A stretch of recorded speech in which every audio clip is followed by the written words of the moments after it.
बिस्मिल्लाहिर्रहमानिर्रहीम इय्याका नअबुदु व इय्याका नस्तईन। तो गाइज़ अभी हम ना एपोप्टोसिस को डिस्कस करेंगे, जो कि एक बड़ा ना मैंने ऑलरेडी जो है ना नेक्रोसिस और एपोप्टोसिस में फ़र्क बता दिया था। फिर हमने नेक्रोसिस को डिस्कस किया, उसकी 6 टाइप्स डिस्कस की, जो थी लिक्विफिकेटिव थी, इसके अलावा हमारे पास फैट नेक्रोसिस थी, फिब्रिनाइट थी, वो सारी मैंने डिस्कस कर दिया, ऑलरेडी वीडियो अपलोड हो चुकी है। अभी जो है ना एपोप्टोसिस को थोड़ा सा मैं एक्सप्लेन कर रहा हूँ, जो इंपॉर्टेंट बातें एग्जामिनर्स पूछते हैं वो ये है, एपोप्टोसिस लिखा हो या फिर हमारे पास सुसाइडल डेथ लिखा हो, ठीक है। मतलब वो उस सेल को पता होता है कि जनाब मुझे मरना है, वो प्रोग्राम बनाता है सारे का सारा और मर जाता है, ठीक है। अब इसके अंदर मैंने कहा था 2 तरह के होते हैं, एक होती है हमारे पास फिजियोलॉजिकल, एक होती है पैथोलॉजिकल की वजह से होती है एपोप्टोसिस होगा। एक तो सुसाइडल डेथ, इसका दूसरा नाम है। अब क्या होता है प्रोग्राम रिलेटेड सेल डेथ, आप इसको कह देंगे प्रोग्राम्ड रेगुलेटेड सेल डेथ। मतलब इर्द गिर्द पूरे मोहल्ले को पता होता है कि जनाब हमारा जो है ना हमसाया मरने लगा है। बस ये एक बात आपने याद रखनी है। और इसकी जो है ना वो मार्फोलॉजिकल अपीयरेंस वो बुक के अंदर कह रहा है कि बता देती है कि ये जनाब हम मरने के करीब है, इसने इन्ना लिल्लाहि व इन्ना इलैहि राजिऊन हो जाना है। अब इसका जो है ना कि इसकी क्या हमें इम्पोर्टेंस क्या है, एक तो ये हमारे पास प्रोग्राम्ड आपने क्या देना है, नंबर सेकंड पे क्या देना है, ये बेनिफिट होती है बॉडी के लिए, ठीक है। मैंने बताया आपको एम्ब्रियोजेनेसिस के दौरान ये हैंड्स के जो है ना हाथ जो पैड की तरह होता है, अगर ये इस तरह जुड़ा हो तो मैं किस तरह लिखूँगा, मुझे ये बताएं। आप इस तरह करके लिखूँगा, ठीक है। तो ये हमारे पास बेनिफिट्स टू दी बॉडी होगा। और इसके अलावा इसके अंदर ना कोई इस तरह का ऐसा गंद वगैरह भी नहीं निकलता, नो डेब्रिस लीकेज, सही है। आराम से सुकून से हो के और चुप करके साइड पे ना कब्र में चला जाता है, बस ये कह रहे हैं आप। और इसके अलावा इसका इन्फ्लामेटरी रिस्पॉन्स भी नहीं होता, सही है। मतलब हमने वो ऑलरेडी डिस्कस किया है एपोप्टोसिस और नेक्रोसिस और एपोप्टोसिस में। नेक्रोसिस में क्या था, डेब्रिस लीकेज था और इन्फ्लामेटरी रिस्पॉन्स आ रहा था। एपोप्टोसिस में मैंने यहाँ पे करके लिखा था, बल्कि मैंने यूँ करके जो चार्ट बनाया था ना, ठीक है, तो इस साइड पे मैंने करके लिखा था कि इसके कोई इन्फ्लामेटरी रिस्पॉन्स नहीं होता, आराम से सुकून से जाके ये अपना काम कर लेता है। अब इसके अंदर जो है ना वो काजिज़ फिर हम डिस्कस कर लें, तो काजिज़ बच्चे को पता है वो होंगे, अब बताने की मेरे ख्याल में ज़रूरत नहीं है। 2 तरह के काजे से पी आ रहा था, एक पी जो था ना वो हमारे पास था फिजियोलॉजिकल, ठीक है, एक पी हमारे पास कौन सा था, पैथोलॉजिकल था। अभी इसको थोड़ा सा मैं टच कर दूँ, फिजियोलॉजिकल और पैथोलॉजिकल जो है ना क्या होता है। फिजियोलॉजिकल के अंदर हमने कहा था एम्ब्रियोजेनेसिस था, एक प्रोसेस आपने लिख देना है एम्ब्रियोजेनेसिस, ताकि एग्जामिनर की आंख ब्लिंक कर जाए। एम्ब्रियोजेनेसिस का एक प्रोसेस लिख देना है, नंबर सेकंड पे आपने लिख देना है डेवलपिंग प्रोसेस के अंदर जो ओवरीज है ना उनकी जो नंबर को कम करते हैं ना, डेवलपिंग प्रोसेस ओवरीज, ठीक है, उसका एक बता देना। इसके अलावा in the end of the inflammatory immuno response, सही है, in end of immuno response, जितना भी इम्यूनो रिस्पॉन्स आ रहा है ना, इसकी एंड पे क्या होता है, ल्यूकोसाइट्स जो होते हैं ना, मतलब एक दफ़ा इन्फेक्शन हो गया, अब ल्यूकोसाइट आए उन्होंने मार दिया, अब जिस्म के अंदर जो एक्सेस ल्यूकोसाइट है उसका क्या होगा, वो खुद ब खुद एपोप्टोस हो जाएंगे, ठीक है। ल्यूकोसाइट्स जो है ना वो एपोप्टोसिस हो जाते हैं। इन्फेक्शन ख़त्म हो गया है, ठीक है, बैक्टीरिया भी मर गया, अब जो थोड़े से ज़्यादा बने हुए हैं ना ल्यूकोसाइट जिस्म के अंदर, वो फिर ऐसे घूमते घूमते कहीं और इन्फेक्शन ना कर दें, मतलब कहीं और लड़ाई ना पंगा ना ले लें, तो उनको फिर ना एपोप्टोसिस के ज़रिए जो है ना बॉडी खुद ही निकाल देती है। इसके अलावा हमारे पास आता है जिसे हम हिमेटोपोइसिस भी कह रहे हैं, ठीक है, हड्डियों के जो हीम मतलब वो ब्लड वगैरह के जो सेल्स होते हैं उनके। अच्छा, पैथोलॉजिकल में क्या आ जाता है हमारे पास, पैथोलॉजिकल में एक तो हम कब डेथ होती है सेल की, जब आप कह लें कि ग्रोथ सिग्नल जो है ना विदड्रा कर लिया जाता है किसी सेल से, ग्रोथ सिग्नल जो है ना विदड्रा कर लिया जाता है, उसे सिग्नल ही नहीं मिलता ग्रो करने का, तो वो बेचारा पैथोलॉजिकल बन जाए, या फिर उसका किसी भी वजह से जो है ना वो सेल का डीएनए जो है ना वो डैमेज हो जाता है, प्लस कोई रेडिएशन उसको लग गई है, ठीक है। जिस तरह आप रेडियोथेरापी में देखेंगे अगर, या कीमोथेरापी में, एक तो कैंसर सेल मिलता है, साथ वाले जो है ना वो नॉर्मल सेल भी मरना शुरू कर देते हैं। तो वो उसमें क्या होता है, डीएनए उन सेल का, नॉर्मल सेल का डैमेज हो जाता है, रेडिएशन का इफेक्ट होता है, या फिर वहाँ पे रेडिएशन की वजह से मिस फोल्ड प्रोटीन बन जाती है। सेल क्या कहता है,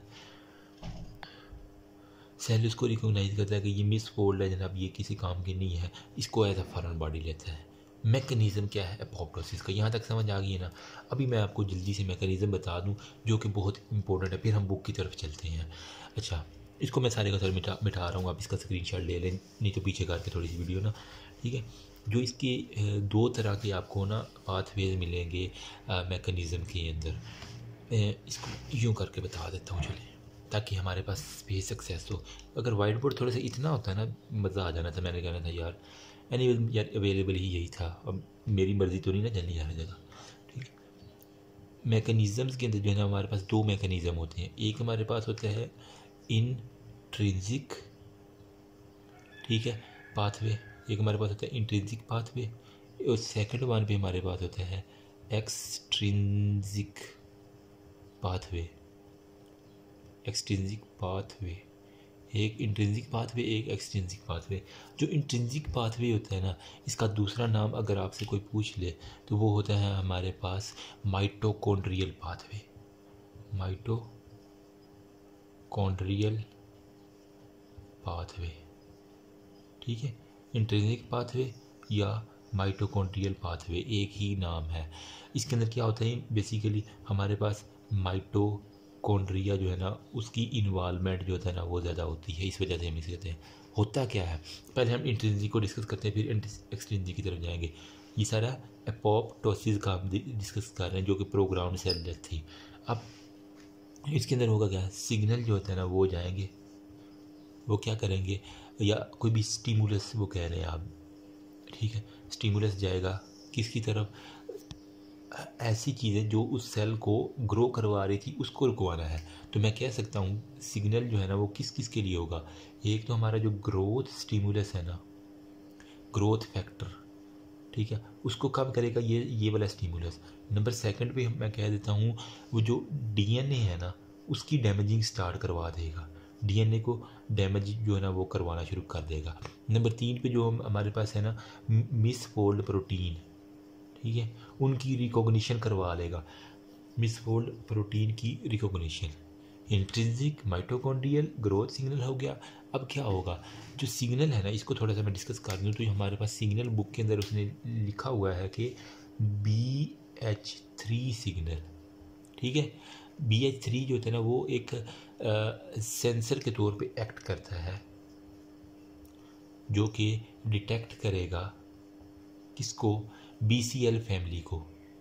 BCL जो हमारे पास फैमिली है ना, ठीक है, उसको डिस्कस करेगा, उसको जो है ना डिटेक्ट करेगा। BCL बेसिकली है क्या, अगर कोई पूछे BCL है कि, तो आप कहेंगे कि सर ये 20 प्रोटीन्स जो है ना, 20 प्रोटीन का एक आप कह लें कि कलेक्शन है, कि वो मिलके एक BCL फैमिली बना देती है, ठीक है। अब इसमें क्या होता है कि इसने सिग्नल ने आके BCL फैमिली पे एक्ट करना है, और यहाँ से किसको एक्टिवेट करेगा, BCL2। 2 नंबर जो काम है ना वो इसने करवाना है। BCL2 एक्टिवेट हो गया, स्टिमुलेट हो गया। अब ये जो मैं थोड़ा सा छोटा करके लिखता हूँ ताकि हमारे पास जगह बच जाए, ठीक है। अब BCL2 एक्टिवेट हो गया तो इसने स्टिमुलेट, फिर फर्दर किसको स्टिमुलेट करना है, बैक्स, BAX या BAK, बैक्स और या बैक, ये दो नाम लिखे हुए हैं, आपने इसको रट्टा लगा लेना है कि ये जो बैक और बैक्स कंपोनेंट्स हैं ना BCL2 के अंदर जो फैमिली के हैं उसको जाके इसने एक्टिवेट करना है। ये बैक्स और बैक्स, अब मैंने कहा था ये कौन सा पाथवे है, माइटोकॉन्ड्रियल पाथवे, इंट्रिंसिक पाथवे या माइटोकॉन्ड्रियल पाथवे। तो अब माइटोकॉन्ड्रिया का रोल आ जाएगा। ये बैक्स और बैक जो है ना किसके साथ अटैच होंगे, माइटोकॉन्ड्रियल मेम्ब्रेन के साथ, अटैच टू माइटोकॉन्ड्रियल मेम्ब्रेन, ठीक है। माइटोकॉन्ड्रियल मेम्ब्रेन के साथ अटैच होंगे और वहाँ पे क्या बना देंगे, माइटोकॉन्ड्रिया के मेम्ब्रेन जो है ना इसके ऊपर जो है ना वो चैनल बना देंगे, ठीक है। मतलब बोरिंग कर देंगे। कौन? बैग्स, और बैग जो है ना वो माइटोकॉन्ड्रियल न्यूक्लियस के अंदर बोर लगा देंगे, एक किस्म के चैनल बना देंगे। अब ये चैनल क्या करेंगे? परमिएबिलिटी को इंक्रीज़ करेंगे। ज़ाहिर सी बात है, जब नए दरवाजे खुलेंगे तो परमिएबिलिटी जो है ना वो हमारे पास बढ़ जाएगी। क्या होगा? साइटोक्रोम सी जो है ना और प्रो एपोप्टोटिक प्रोटीन वो रिलीज़ होंगी। ठीक है, परमिएबिलिटी की वजह से, इंक्रीज होने की वजह से हमारे पास यार जगह कम होगी। यानी वेस्ट, चलो मैं यहाँ पे करता हूँ। परमिएबिलिटी इंक्रीज होगी तो इसकी वजह से हमारे पास साइटोक्रोम सी की एक्टिवेशन करवा देनी है, साइटोक्रोम सी। ओके, अब ये साइटोक्रोम सी जो है ना वो इसके अंदर एक तो साइटोक्रोम सी, इसके अलावा pro apoptotic factor, pro apoptotic proteins, PAP, PAP जिसे हम कह रहे हैं ना, ठीक है, प्रो एपोप्टोटिक प्रोटीन और साइटोक्रोम सी जो है ना परमिएबिलिटी बढ़ने की वजह से हमारे पास रिलीज होंगी। ठीक है, अब ये जब रिलीज़ होंगी ना, इसको मैं यहाँ पे डिस्कस कर देता हूँ यहाँ पे। ठीक है, जब ये रिलीज़ होंगी ना, ये ऊपर तक आ जाओ। एक्सटेंसी को हम थोड़ा सा बाद में देख लेते हैं, यहाँ पे आ जाओ। एक अब मज़ा आएगा। ठीक है, क्या होगा हमारे पास जब वो cytochrome C plus pro apoptotic protein जो है ना वो हमने रिलीज़ करवा ली। इनके आगे फिर क्या चलना है? इन्होंने एक्टिवेशन भी तो अभी किसी की करवानी है ना। प्रो एपोप्टोटिक फैक्टर किसको एक्टिवेट करवाएगी? खुद अंदाज़ा लगाओ। एक तो जो ये वाली है ना साइटोक्रोम सी, इसकी एक्टिवेशन एक तो करवा देनी है। और मतलब ये जो साइटोक्रोम सी है ना, ठीक है, इसने जाके किसको एक्टिवेट करवाना है? कैस्पेज को। ठीक है, कैस्पेज 9 जो है ना इसको जाके इसने एक्टिवेट करवाना है। ऐसा बुक के अंदर यही लफ्ज़ लिखा हुआ, मैं आपको दिखाता हूँ। अब जब ये कैस्पेज 9 जो है ना एक्टिवेट होगा तो इसने फिर अपने काम करवा देने हैं। एक तो कैस्पेज है ना, मतलब कुछ ना कुछ तोड़ रहा है, ये नाम से ही लग रहा है। तो आप कह दें कि सर इसने 2 काम करवाने हैं। एक तो एंडोन्यूक्लियेज जो है ना उसकी एक्टिवेशन करवा देनी है, एंडोन्यूक्लियेज की एक्टिवेशन करवा देनी है, प्लस हमारे पास जो साइटोस्केलेटन है उसका ब्रेक डाउन करवा देना है। जितना भी उसका फ्रेम स्ट्रक्चर है ना उसका ब्रेक डाउन करवा देना, साइटोस्केलेटन का ब्रेक डाउन करवा देना। अब इसका ब्रेक डाउन हुआ तो क्या करेगा ये एंडोन्यूक्लियस जो है ना, ये जो न्यूक्लियस है उसको फ्रेगमेंट्स के अंदर कन्वर्ट कर देगा, फ्रेगमेंटेशन ऑफ द न्यूक्लियस। ठीक है, जबकि ये जो है ना साइटोस्केलेटन ये ऑलरेडी टूटा हुआ है, तो ये दोनों जो फ्रेगमेंट्स और ये टूटा हुआ जो है ना ये एक पैकेट की फॉर्म में आ जाएंगे, जिसे हम कहते हैं पैक्ड अपोप्टोटिक। मतलब हम अब जो गंद बला है ना उसको शापर के अंदर डाल रहे हैं, तो आप कह दें कि packed in apoptotic bodies, apoptotic bodies.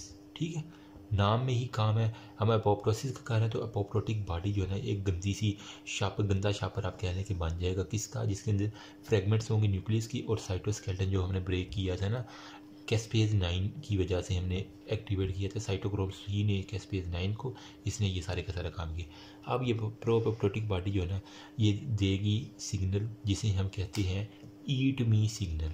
कौन सा सिग्नल? ईट मी सिग्नल। ठीक है, कि आओ मुझे खाओ, मुझे खाओ। ठीक है, मतलब एक शापर के अंदर बर्गर पैक हुआ बड़ा, वो कह रहा है ईट मी, ईट मी, ईट मी। तो वही बात है कि ये जनाब अब फैगोसाइट्स आएंगे, मैक्रोफेज आएंगे, उसको खा लेंगे। फैगोसाइट प्लस मैक्रोफेज आके इसको जो है ना आराम से बैठ के शापर को खोलेंगे, प्रो एपोप्टोटिक बॉडीज जितनी है इसको खाना शुरू कर देंगे। अब देखो इन्होंने चुप करके खा के हजम कर लेना, बाहर पता भी नहीं चलना। No leakage of fluid eaten by phagocyte and macrophages. ठीक है, MA मैक्रोफेजिस, और नो लीकेज ऑफ फ्लूइड आप साथ के लिए देंगे। ये सारे का सारा मैकेनिज्म है इंट्रिंसिक पाथवे का एपोप्टोसिस का।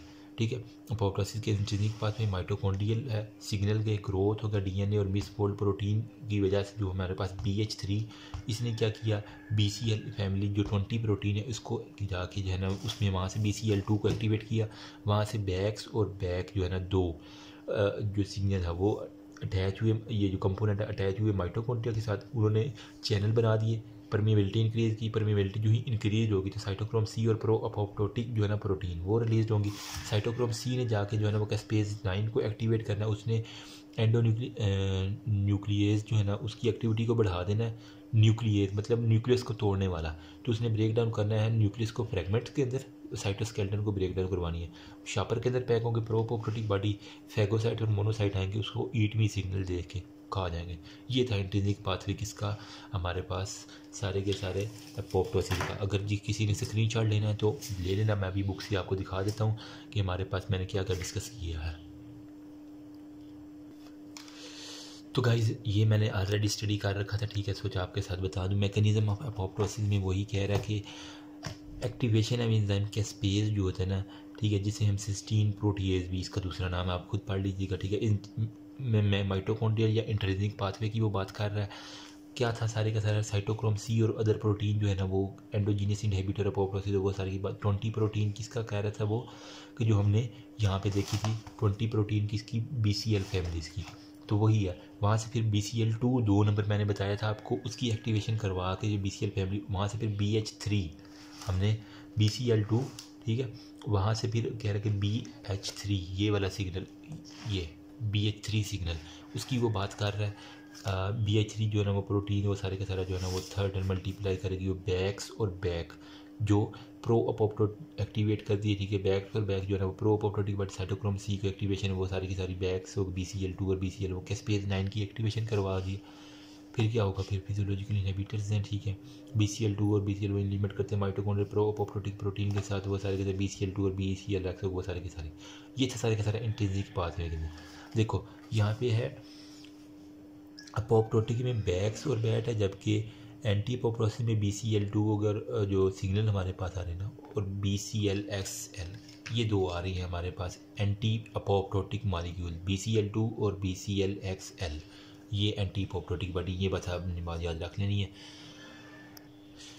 नेक्स्ट वीडियो में जो है ना वो एक्सट्रिंसिक पाथवे ऑफ अपोप्टोसिस को मैं डिस्कस करने लगा। If you have any query you can ask me in comment section. Thank you.